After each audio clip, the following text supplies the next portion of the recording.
Dear aspirants, मैं के रोशन एक बार फिर से आप सबका स्वागत करता हूं अपने best educational platform Deepa academy पर। और आज एक बार फिर से प्रीवियस ईयर क्वेश्चन सीरीज़ का जो हम लोग सेशन चला रहे हैं उसका नेक्स्ट सेशन लेकर के आए हैं। और इसमें हम लोग कुछ क्वेश्चंस देखेंगे जो 66 बीपीएससी में साइंस सेक्शन से पूछे गए थे। और आप लोगों से एक रिक्वेस्ट हमेशा रहेगा कि अगर सेशंस पसंद आते हैं तो लाइक ज़रूर करें और चैनल को सब्सक्राइब कर लें, ताकि इस तरह के वीडियोज़ बनाने के लिए हम मोटिवेट होते रहें। देखते हैं किस तरह के क्वेश्चंस हमारे बीच आ रहे हैं 66वीं बीपीएससी के। हमारे जो क्वेश्चंस जो पूछे गए थे 66वीं बीपीएससी में 83 क्वेश्चंस तक हम लोग सोल्व कर चुके हैं पिछले सेशंस में। और 84th क्वेश्चन जो हमारा है, देखते हैं साइंस सेक्शन से, केमिस्ट्री के सेक्शन से। पुलिस द्वारा नशे में गाड़ी चलाने वाले की सांस की जाँच के लिए फ़िल्टर पेपर पर क्या होता है? जो फ़िल्टर पेपर पुलिस यूज करती है कि आदमी अगर नशा किए हुए है तो वह पकड़ में आ जाए, तो उस फिल्टर पेपर पे कौन सा केमिकल फार्मूला यूज होता है? पोटेशियम डाइक्रोमेट, सल्फ्यूरिक अम्ल, पोटेशियम परमैंगनेट सल्फ्यूरिक अम्ल, सिल्वर नाइट्रेट लेपित सिलिका जेल, हल्दी। उपयुक्त में से कोई नहीं, उपयुक्त में से एक से अधिक। ये ऑप्शन उस समय आता था, आज से 5 साल पहले। 69वीं बीपीएससी से ये ऑप्शन नहीं आता है, सिर्फ 4 ऑप्शन ही डी तक ही आता है। तो ई पे उतना फोकस करना उस समय तो था, लेकिन अभी है नहीं। देख लेते हैं इसका आंसर क्या होगा।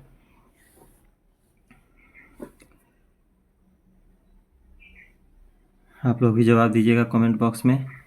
हमारा आंसर हो जाएगा पोटेशियम डाइक्रोमेट सल्फ्यूरिक अम्ल। नशे की जांच के लिए पुलिस जो फिल्टर पेपर यूज़ करती है उस पर पोटेशियम डाइक्रोमेट सल्फ्यूरिक अम्ल लगा होता है।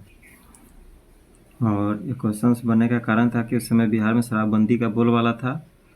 बिहार में शराबबंदी होता है और उस समय खूब धरपकड़ हो रहा था। तो नशे के लिए एक अलग से टास्क फोर्स बनाया गया था। और शराबबंदी को देखते हुए इस समय क्वेश्चन जो है हमारा पूछ लिया गया था कुछ। शराबबंदी हमारा कब होता है? 2016 में बिहार में शराबबंदी हो जाता है। 2020 का क्वेश्चन है।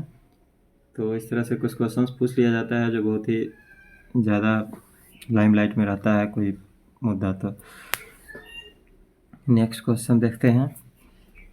एक मिनट, एक नज़र में शराबबंदी देख लेते हैं कि 9 जुलाई 2015 को नीतीश कुमार ने घोषणा की थी शराबबंदी की, जिसका नींव पड़ गया था कब? 5 अप्रैल 2016 को बिहार में पूर्ण शराबबंदी लागू हो गया था। और 9 जुलाई 2015 को कुछ महिला कार्यकर्ताओं को संबोधित कर रहे थे नीतीश कुमार, तो उनके द्वारा मांग रखी गई थी कि बिहार में पूर्ण शराबबंदी हो। महिलाएं ज़्यादा घरेलू हिंसा की शिकार हो जाती थी शराब की नीति के चलते। तो नीतीश कुमार ने वादा किया था कि अगर हम 2015 का चुनाव जीत जाते हैं तो निश्चित रूप से चुनाव जीतने के बाद हम बिहार में पूर्ण शराबबंदी को लागू करेंगे। और अपना वो उसी वादे को पूरा करते हुए नीतीश कुमार ने 5 अप्रैल 2016 को सरकार बनने के बाद पूर्ण रूप से शराबबंदी कर दिया था।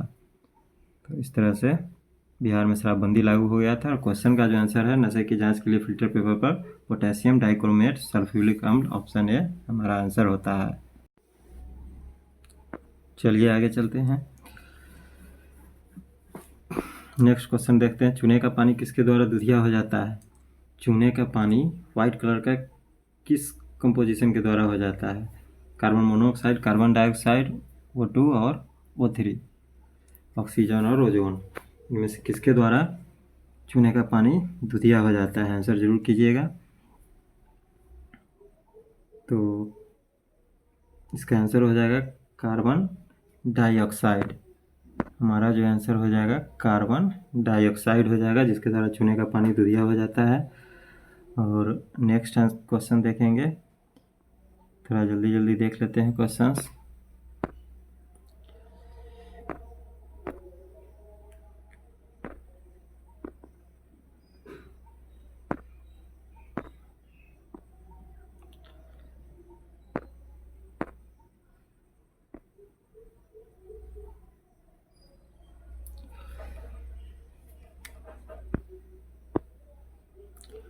पेट्रोल तथा डीजल के अधूरे जलने से उत्पन्न क्या होता है?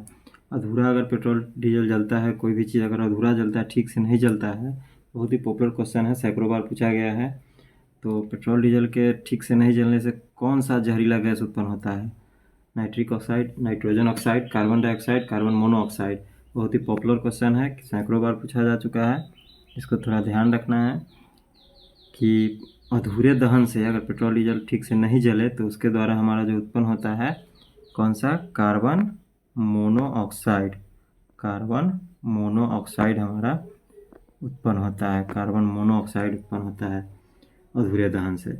इसको एकदम रट्टा मार जाना है, कार्बन मोनोऑक्साइड अधूरे दहन से उत्पन्न होता है। बहुत तरह की बीमारियां होती है कार्बन मोनोऑक्साइड से, सिर दर्द, चक्कर आना, पेट में दर्द होना, इस तरह की शिकायतें कार्बन मोनोऑक्साइड की अधिकता के कारण होती है। रक्त में ऑक्सीजन परिवहन क्षमता को कमज़ोर कर देता है कार्बन मोनोऑक्साइड। कार्बन मोनोऑक्साइड जो हमारा है CO, कार्बन मोनोऑक्साइड, रक्त यानी खून में, रक्त में O2 परिवहन क्षमता को, यानी O2 उसमें परिवहन कर सके, आ सके, घूम सके, उसकी क्षमता को कम कर देता है। O2 परिवहन क्षमता को कम कर देता है, इसलिए बहुत खतरनाक गैस है। बिना ऑक्सीजन के कोई जीवित नहीं रहेगा। और ऑक्सीजन के परिवहन क्षमता को ही कम कर देता है कार्बन मोनोऑक्साइड, जो पेट्रोल और डीजल के अधूरे दहन से जलता है। नेक्स्ट क्वेश्चन देखते हैं। एक घोल का pH 3 से 6 बदलता है, इसमें H+ आयन की सांद्रता क्या होगा? 3 गुना बढ़ जाएगी, 3 गुना कम हो जाएगी, 10 गुना कम हो जाएगी, 1000 गुना कम हो जाएगी। घोल का pH बदल जाता है, 3 से 6 हो जाता है, तो हाइड्रोजन प्लस जो आयन है उसका क्या होगा, उसकी सांद्रता का क्या होगा? आंसर इसका जरूर दीजिएगा। इसका आंसर क्या होगा हमारा? 1000 गुना कम हो जाएगा। H+ आयन अगर 3 से डबल हो जाता है तो 1000 गुना कम हो जाएगा H+ आयन। थोड़ा न्यूमेरिकल क्वेश्चन है, डेली लाइफ साइंस से क्वेश्चन इस बार देखें 66वीं में कुछ कम आया है। थोड़ा बुक से थ्योरेटिकल और न्यूमेरिकल क्वेश्चन ज़्यादा पूछ दिया है, तो इस पर भी ध्यान देना है।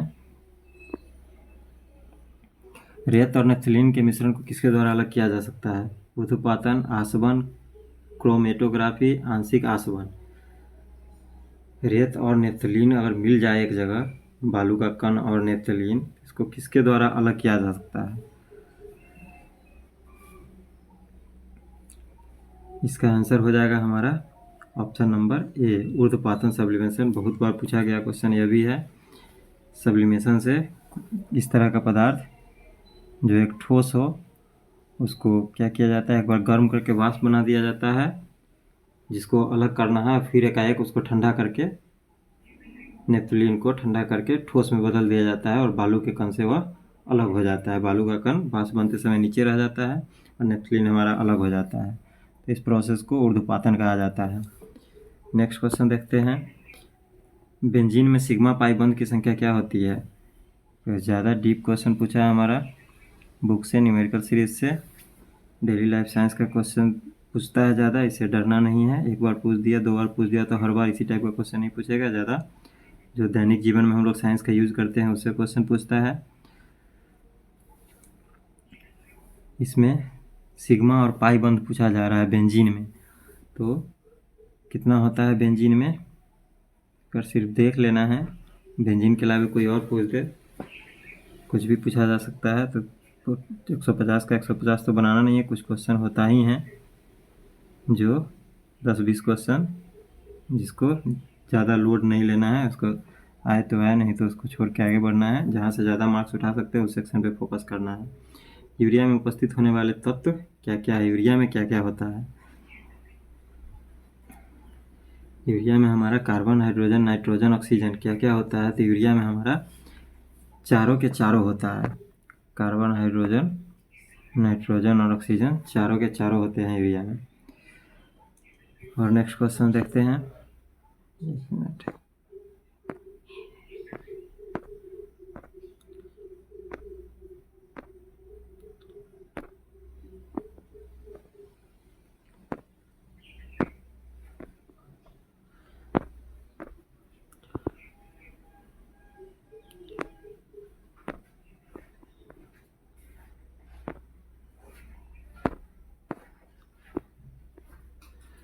अदरक तना नहीं है, तना है जड़ नहीं है। क्यों? क्योंकि यह खाद्य सामग्री को संग्रहित करता है। इसमें नोड और इंटरनोड होते हैं। मिट्टी में क्षैतिज रूप से बढ़ता है। इसमें क्लोरोफिल की कमी होती है। उपयुक्त में से कोई नहीं। अदरक तना नहीं है, अदरक जड़ है। अदरक तना है, जड़ नहीं है। क्यों नहीं है जड़? तना के रूप में बोला जाता है उसको, अदरक को। इसमें नोड और इंटरनोड दोनों होते हैं। इसमें नोड और इंटरनोड दोनों होते हैं, इसलिए यह तना है, जड़ नहीं है। आलू भी तना है। आलू के बारे में भी याद रखना है कि वो भी तना है, जड़ नहीं है। इसमें नोड और इंटरनोड दोनों होते हैं। नेक्स्ट क्वेश्चन देखते हैं आगे किस तरह का क्वेश्चन पूछा है साइंस का। निम्न में सबसे मीठी चीनी कौन है? फ्रुक्टोज, ग्लूकोज, माल्टोज और सुक्रोज। तो हमारा सबसे मीठी चीनी जो हो जाता है वह फ्रुक्टोज हो जाता है। मीठी चीनी हमारा सबसे फ्रुक्टोज है। फ्रुक्टोज के बाद ग्लूकोज का नंबर आता है और ग्लूकोज के बाद सुक्रोज और माल्टोज का नंबर आता है।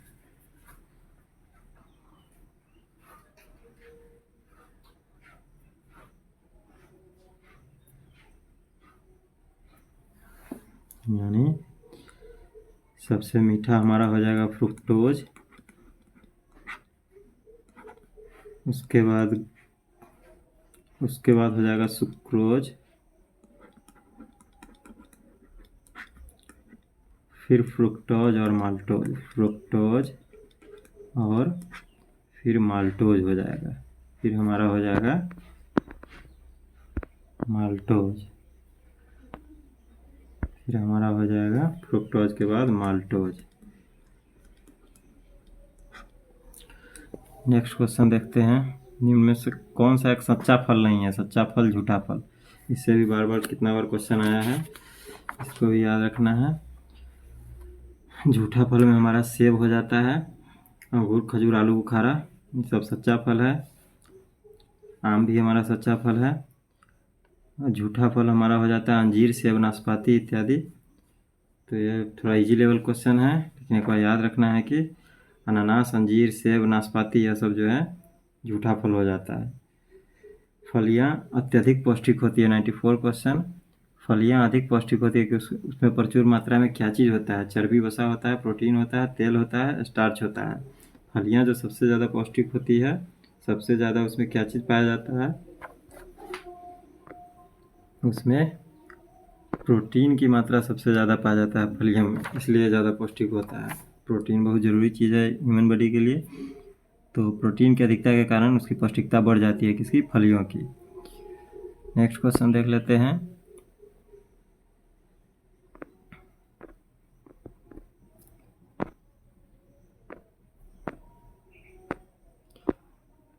लौंग एक मसाला पौधे के किस भाग से प्राप्त होता है? लौंग एक मसाला है जो पौधे के किस भाग से प्राप्त होता है? इजी लेवल क्वेश्चन पूछे हुआ था 66 बीपीएससी में।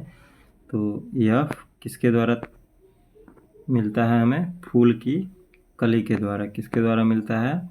फूल की कली के द्वारा। लौंग हमारा फूल की कली के द्वारा मिलता है। नेक्स्ट क्वेश्चन देखते हैं। मांसपेशियों में दर्द के उपचार में उपयोग किया जाने वाला विकिरण क्या है?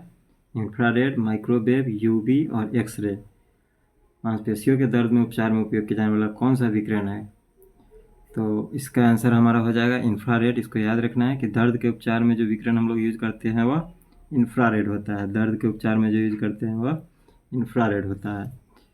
दूध किसका घटिया स्रोत है? यह भी पॉपुलर क्वेश्चन है। दूध 50 बार पूछा गया क्वेश्चन है यह। दूध दूध में क्या चीज़ नहीं होता है? कैल्शियम, प्रोटीन, कार्बोहाइड्रेट तो प्रचुर होता है। विटामिन सी हमारा दूध में नेग्लिजिबल होता है, बिल्कुल नहीं रहता है विटामिन सी।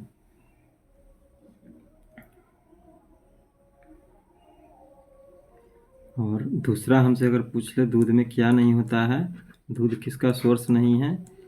दूध नहीं है स्रोत किसका?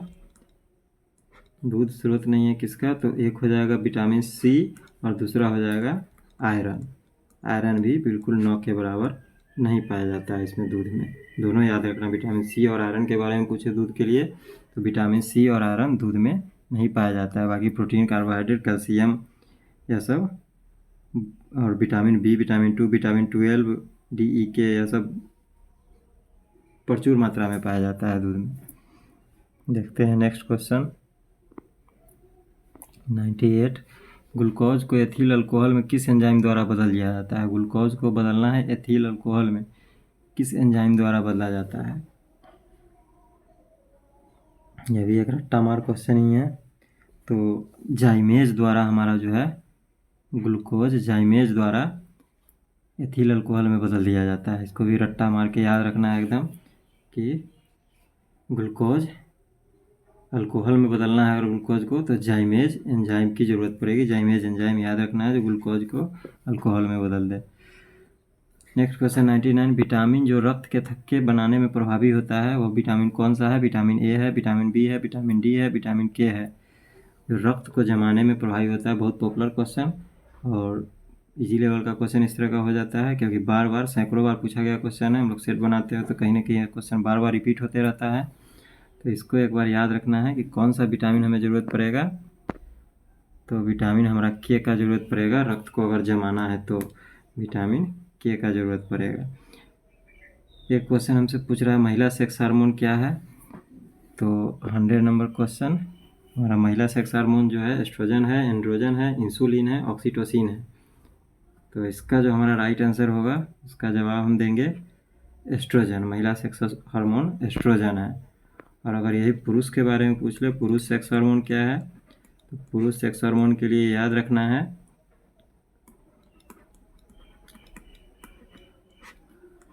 क्या है हमारा पुरुष सेक्स हार्मोन टेस्टोस्टेरोन है। टेस्टोस्टेरोन पुरुष सेक्स हार्मोन हमें याद रखना है टेस्टोस्टेरोन। महिला सेक्स हार्मोन एस्ट्रोजन। दोनों से क्वेश्चन कभी कभी पूछा जाता है, इसको याद रखना है। 100 क्वेश्चन हो गया हमारा। फिर नेक्स्ट क्वेश्चन देखते हैं 101 क्वेश्चन 101वां क्वेश्चन। पार्किंसंस बीमारी के उपचार के विकास के लिए किसको नोबेल पुरस्कार दिया गया था? पार्किंसंस बीमारी जो होती है उसके विकास के लिए नोबेल पुरस्कार किसको दिया था? इसका उपचार किसने खोजा था? आर्विड कार्सन है, जॉन एफ एंडर्स है, रॉबर्ट वी लफ्लिन है, वाल्टर कोहन है। चारों में से किसने पार्किंसंस बीमारी के लिए नोबेल पुरस्कार प्राप्त किया था? हमारा आंसर जो है इसका ए नंबर ऑप्शन होगा आर्विड कार्सन। आर्विड कार्सन को पार्किंसंस बीमारी के उपचार के लिए कब दिया गया था? 2000 ईस्वी में। 2000 ईस्वी में इन्हें आर्विड कार्सन को नोबेल पुरस्कार दिया गया था।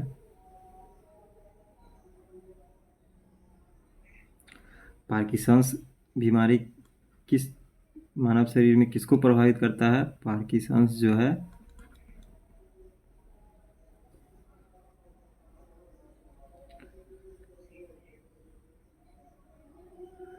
पार्किंसंस बीमारी जो है पार्किंसन वहाँ पे गलत लिखा, पार्किंसन लिख दिया, पार्किंसन होना चाहिए।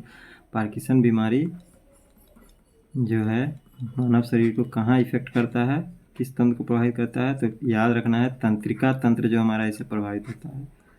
तंत्रिका तंत्र ह्यूमन बॉडी का प्रभावित होता है पार्किंसंस बीमारी से। नेक्स्ट क्वेश्चन 102 देख लेते हैं। थायराइड ग्रंथि की खराबी किसकी कमी के कारण होती है? थायराइड ग्रंथि हमारा किस विटामिन की कमी के कारण खराब हो जाता है?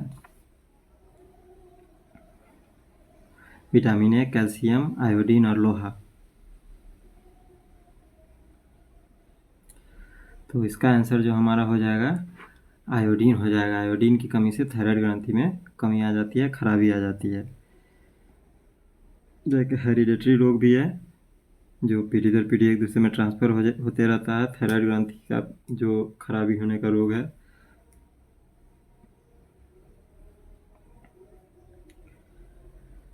आयोडीन की कमी से हमारा कुछ रोग जो होता है जो बार बार एग्जाम में पूछा जाता है, इसको याद रखना है। आयोडीन की कमी से क्या हो सकता है? जब भी आयोडीन की कमी होगी क्या होगा? एक तो घेंघा रोग बहुत प्रसिद्ध है, घेंघा रोग होता ही होता है आयोडीन की कमी से, जिसको ग्वाइटर कभी अब आजकल प्रचलन में हो गया है कि आपको हिंदी न दे के इंग्लिश में ही बोर्ड दे के छोड़ देगा। इसको गोइटर भी इंग्लिश में बोला जाता है, गोइटर। इसको गोइटर इंग्लिश में बोला जाता है, GOITER। तो गोइटर रोग या घेंघा रोग इससे होता है। अगर घेंघा न दे तो याद रखना है गोइटर रोग।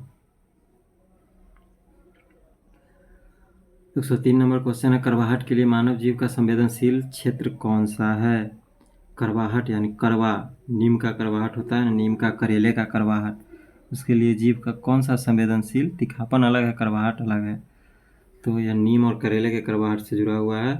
नोक होता है, मध्य भाग होता है, पीछे का भाग होता है, किनारा होता है। तो करवाहट के लिए हमारा यह क्वेश्चन जो करवाहट के लिए जो संवेदनशील क्षेत्र है जीव का कौन सा है? हमारा पीछे का भाग है। जीव के पीछे का भाग करवाहट के लिए जिम्मेदार होता है, करवाहट का अनुभव होता है।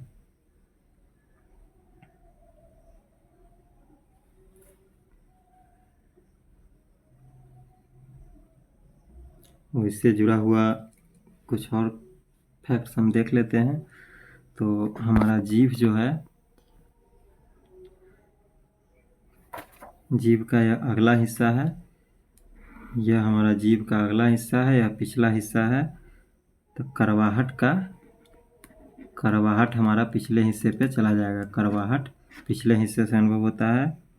और खट्टापन यहाँ पे अनुभव होता है पिछले और लेफ्ट हिस्से पे, पिछले और लेफ्ट हिस्से पे खट्टापन का अनुभव होता है।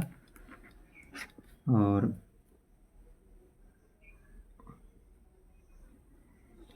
इधर भी खट्टापन का अनुभव होता है।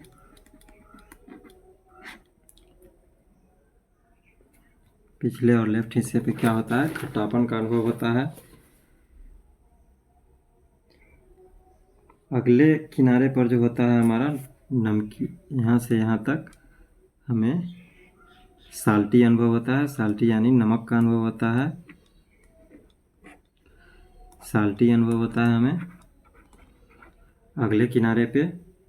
और मेन जो फ्रंट है, यह फ्रंट जो बच गया, यह फ्रंट, यहाँ पे हमें मीठापन का अनुभव होता है, यहाँ पे हमें मीठापन का अनुभव होता है। और बीच का एरिया जो बच गया हमारा,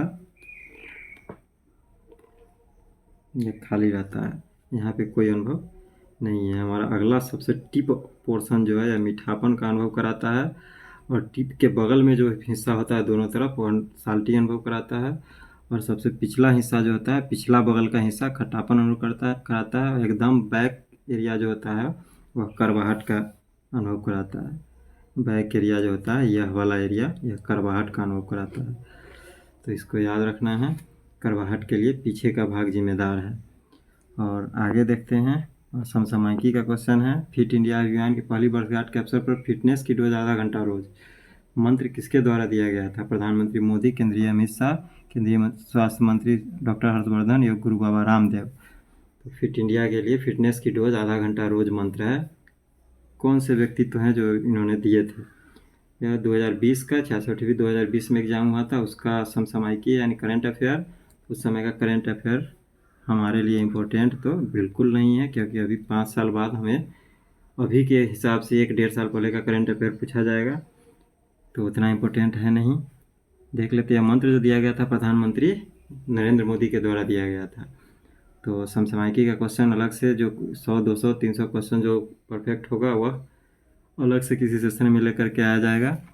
और इस तरह से हमारा 66वीं का सेट कंप्लीट है। सिर्फ मैथ का जो 10 क्वेश्चन पूछा जाता है वह हमारा अभी रिमेनिंग रह गया है, जिसको अगले किसी सेशन में ज़रूर लेकर के आएंगे।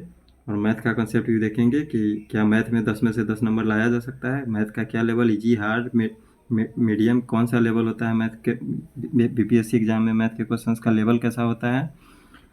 उसको देखने के लिए आप हमारे साथ ट्यून रहिए और चैनल को सब्सक्राइब कीजिए, सेशन को लाइक ज़रूर कीजिए।